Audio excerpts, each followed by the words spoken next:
Hey guys, Leo here from Mr. Jack Oates, a brand dedicated to helping you become the best version of yourself and asking the question, is that your best? Hopefully these videos will help you answer the question with a yes. Now Mr. Jack Oates has been a goal of mine for a while now, and this marks the first video. So I want to talk about the process of how I set my goal initially and how I turned that goal into actionable steps and arrived at this point. By the end of this video you will know how to specify what it is you want and how to define the steps to get there. SMART goals is how I did it. And SMART is an analogy for the steps involved in the goal setting process. A lot of us may have come across SMART goals before. I think I was probably 14 or 15 the first time I heard of them. Since then, my method to setting SMART goals has slightly evolved, so let's jump into things and start with the letter S. When setting goals, what we really want is some specificity. So the first letter S is specific. Really define your goal. Make it specific, make it real, and really define it. So something like get rich or die trying is a pretty poor example of a goal. Sorry, 50.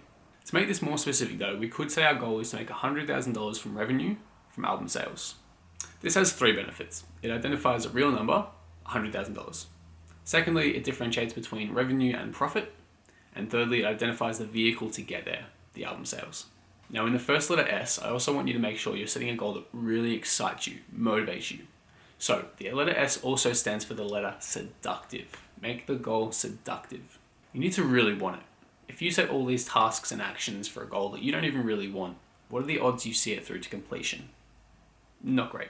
Now you don't have to absolutely love it, although it would be great if you did, but you have to identify the reason you're setting this goal in the first place.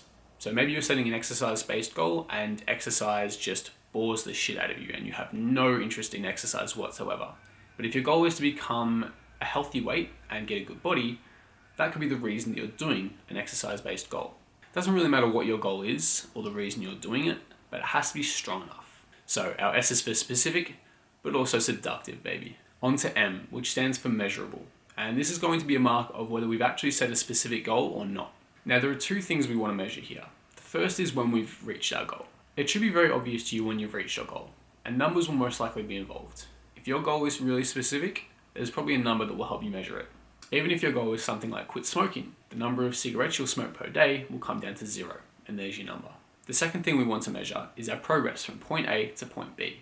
So let's say our goal is in fact to stop smoking. Well, let's say at the moment we're smoking 16 cigarettes a day, and we want to get to 0.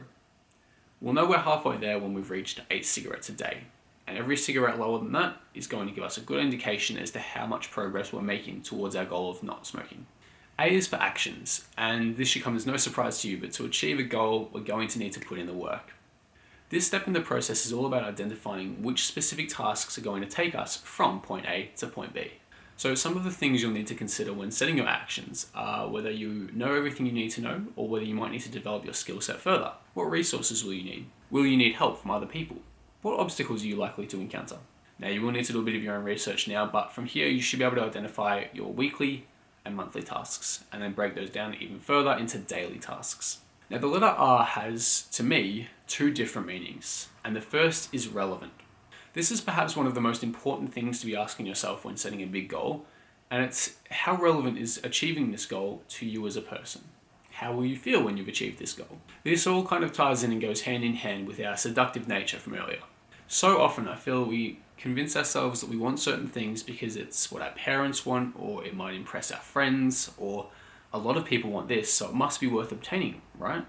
For example, if obtaining a certain amount of money is your goal, let's say $1 million, why did you choose $1 million? Would $700,000 get the job done, or are you actually likely to need $1.2 million? There's nothing wrong with having money as your goal, but you need to be very specific about why you've chosen that specific figure. Now I'm using very arbitrary numbers here of course, but it's to highlight the importance of honing in on why we've chosen the goal we've chosen. If we can identify this, it'll help carry us through obstacles that we may face in the future. When things get hard, and they will get hard, we're more likely to give up if we don't have a strong enough why. If our goal isn't all that important, why should we struggle, and why should we try so hard to achieve it? Why not quit? On the other hand though, if you've got a really clear reason as to why you're working towards what you're working towards, and why you just absolutely have to achieve it, there's not many obstacles that are going to throw you off course.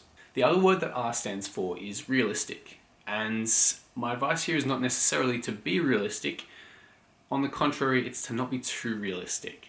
That may seem counterintuitive at first, but let me explain. While small goals have their place, they don't require a ton of thought or effort. Smart goal setting is a bit of a process, and it's kind of wasted on small goals. Large goals?